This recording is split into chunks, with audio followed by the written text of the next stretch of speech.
What's up, everyone, and welcome to another random episode right here on Stay and Play. And today I thought I would do a weekly news roundup because it's been an interesting week for PlayStation. I think we can all agree. And I thought that I would share some interesting findings with you, amazing people that have subscribed. And to all those who haven't, I hope this news or information is worth something to you as well.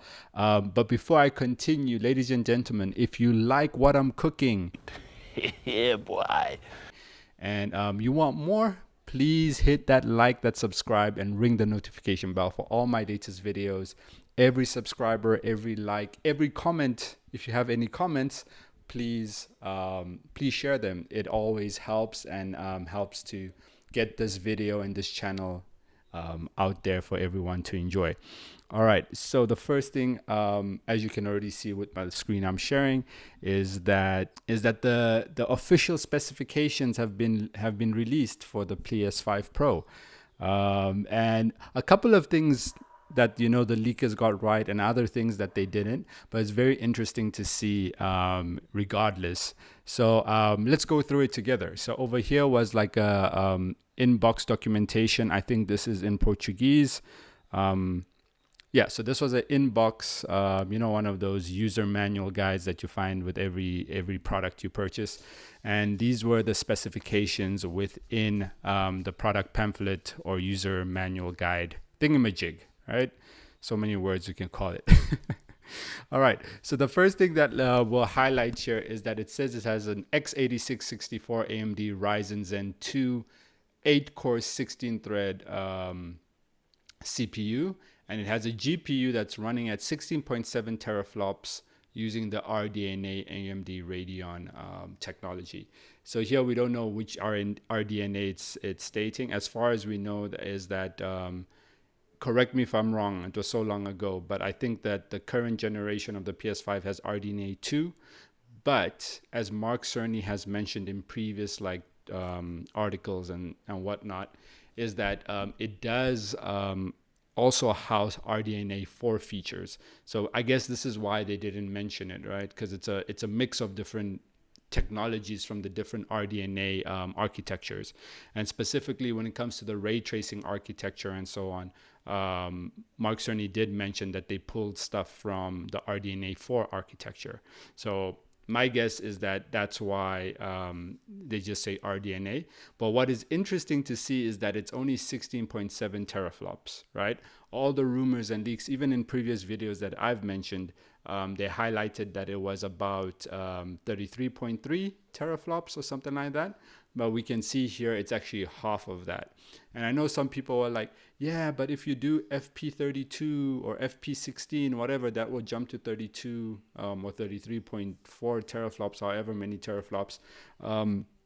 But this week as well, Richard from Digital Foundry also mentioned that it does not include that FP, I think 16 or FP. It includes one of the FPs. I'm not sure. I'm not technical, but it doesn't include that FP 16, I think, which would handles double the instructions. So it would be double the teraflops, right? But either way, not a big deal to me. From all the previews and from all the online content that has shown the improvements, I'm not really concerned about that 16.7 teraflops. And I mean, neither should you. We've been having this debate for how many years already, since the PS5 and Xbox came out. And we know that the Xbox has 12 teraflops and the PS5 has 10 point something. And what was the difference, right? What was the difference?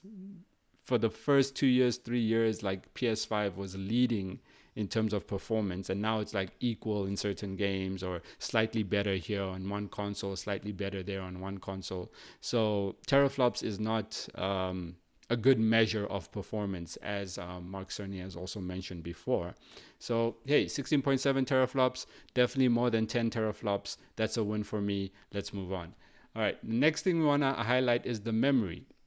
So the leaks mentioned that it had 16 gigabytes GDDR6, but we also see now that it's got an extra 2 gigabytes of DDR5. And my assumption or my guess is that the 2 terabytes is for the operating system, right?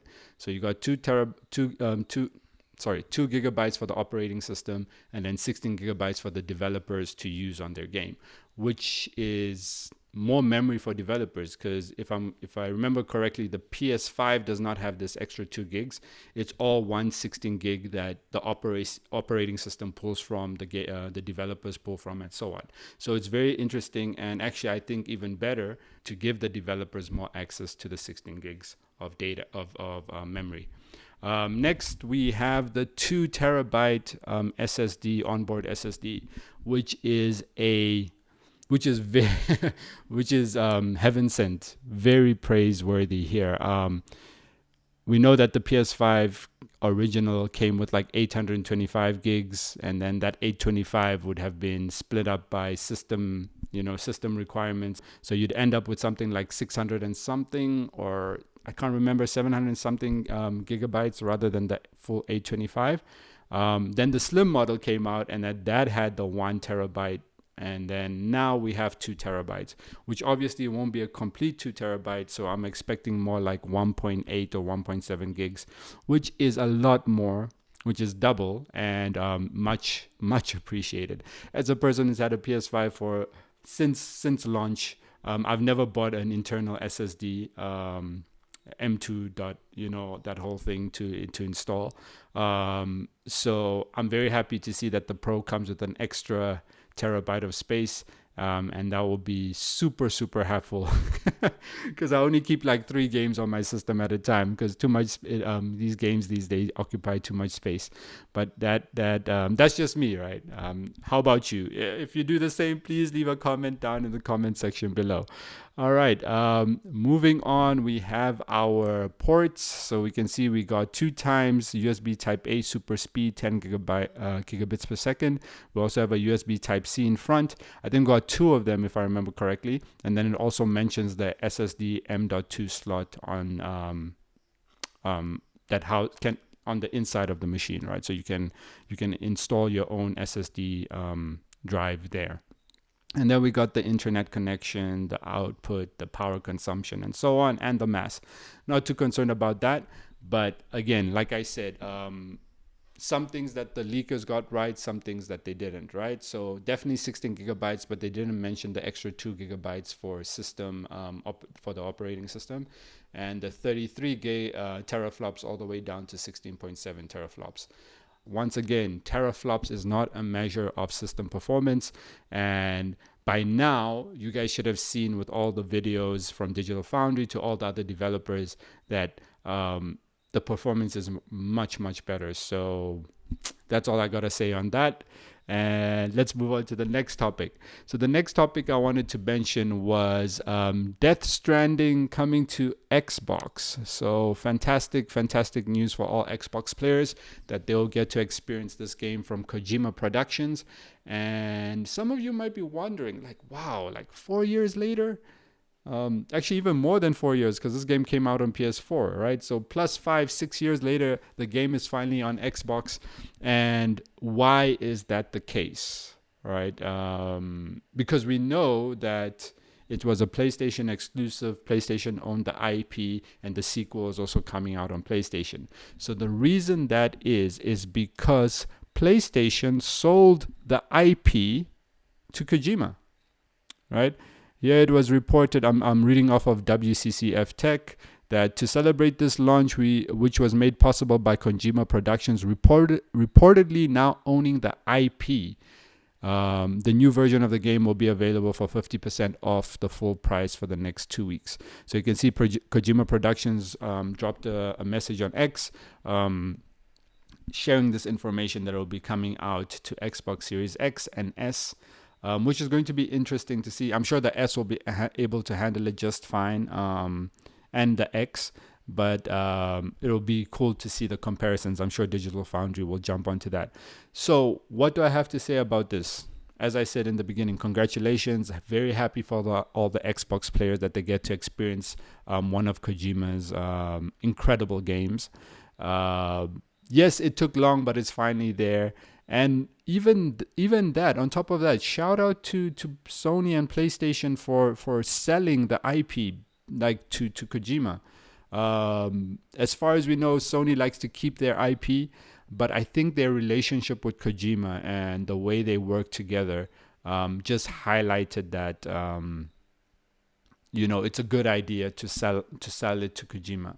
It is his vision, regardless of the IP, intellectual property being owned by Sony.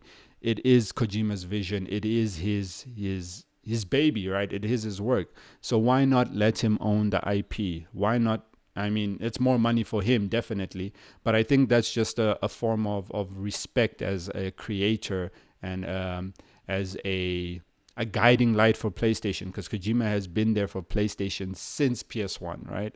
So I just think this highlights the respect that PlayStation and Sony have for Kojima, and I think this is a great thing that he owns his IP, right? We always tell musicians in the music industry, own your music, right? Because when it's yours, then you can maximize the most out of it. So congratulations to Kojima Productions. And from what I've heard as well, the Kojima has also bought the IP rights to all, I think, the other two projects he was working on, one that was supposed to be on Xbox or Microsoft related, and some other one as well. So fantastic news, and glad to see that Kojima has the money, right? It seems like the sales of Death Stranding has done well for him and has given him the cash flow to purchase the IP and to own it. So very, very good news over there. And the last thing that I would like to mention for today's roundup of PlayStation news this week is No Man's Sky. So apparently the update or the patch for the PlayStation 5 Pro has dropped. And Sean Murray, the founder of Hello Games, dropped a blog post on PlayStation.blog or blog.playstation.com regarding the updates to No Man's Sky on the PS5 Pro. So let's go through it together. So also shout out to PlayStation Blog for having these little articles that are presented by people from the studio rather than third parties. So I think that's very cool to see. So let's jump into it. So over here, Murray says, PlayStation 5 Pro releases today, and it's an incredible feat of engineering. We're so excited to get our hands on it from early days of development. We couldn't wait to see what was possible in No Man's Sky with so much power at our disposal. All right, we're excited to be able to share the enhanced version of No Man's Sky for PlayStation 5 Pro with players at launch, bringing even more detail and higher image quality than ever possible on console before. All right, so PSSR allows for incredible upscaling to provide crisp 4K resolution at 60 frames per second. No Man's Sky will also be an early supporter of 8K resolution. So here's another game that's supporting 8K, from Gran Turismo to No Man's Sky. I don't think 8K will be a common TV panel resolution anytime soon, but it's good to see that developers have this in mind, because eventually I think 8K will be standard. Don't know when, but if developers are already looking at pushing it, or maybe it could even be just a test, just to see how much we can draw from the system, and if we can output in 8K, hey, so be it, right? So very interesting to see that 8K at 30 frames per second, as well as a much sharper resolution. Resolution at higher frame rates. The increased power of the PlayStation 5 Pro has enabled us to ramp up the graphical quality across the board. Players on PlayStation 5 Pro will see improved lighting with higher quality reflections and higher quality ambient inclusion in all modes. Explore the most beautiful and detailed alien worlds No Man's Sky has to offer for the first time on console. All right, so not just resolution and frame rates, right, but graphical quality and detail that are being improved. This was my favorite part. Not only this, but all these improvements also come to PSVR 2, with our most stunning virtual reality imagery offering an even more immersive experience for travelers amongst the stars. All right, and then he goes on to talk about cross saves and some Normandy Mass Effect crossover thing that they did before. All right, so super excited for this, just to show like that the power that the PS5 Pro is offering is not only confined, right, to the normal traditional 2D screen games, right? VR is also going to benefit from this extra power, and it's already fantastic to see that developers are making use of this, right? So I can already imagine how Resident Evil 8 on PSVR 2, or even Resident Evil 4, the remake on VR 2, will look with all the extra graphical power that the PS5 Pro is offering. And yeah, very interesting and very cool to see. So guys and gals, ladies and gentlemen, what are your thoughts? Are you guys excited for the PS5 Pro now that it's out? I can't wait for mine to arrive. I've placed my pre-order, so I'm expecting that anytime or soon or whenever it arrives. I'll let you guys know. But my order is in, and I can't wait to get my hands on it and experience new games and old games, right, with this improved performance. Also, what are your thoughts on Kojima buying the IP for Death Stranding, and also the IP for all the projects he is currently working on that will be released in the future?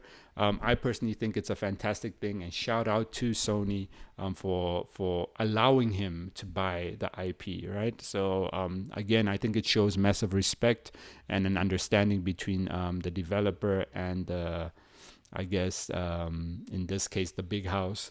So super excited to see. And also, what are your thoughts on No Man's Sky? Have you guys played it before? If not, are you willing to jump into it now that it looks so much better, or will look so much better on the PS5 Pro? And remember, not so long ago, they released that update which improved just the graphical fidelity and the look of the game. So I'm super excited for that. And tell me, are you going to experience this normal way we play games, or are you going to experience it in PlayStation VR, right, on VR2? I personally want to go the VR2 route. I'm just waiting for a deal. There was a deal that finished not so long ago. I just missed it, but I'm sure there will be another deal that it shows up on the PlayStation Store, and that's when I'll jump in and order and buy the game and so on and play it. But I want to experience it in VR too.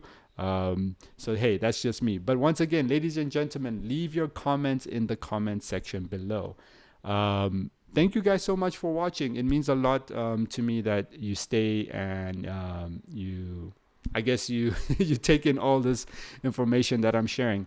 Thank you so much for your time, everyone. And once again, please don't forget to hit that like, that subscribe, and ring the notification bell for all my latest videos. I will be dropping more videos soon. Apologies for the 2-week absence.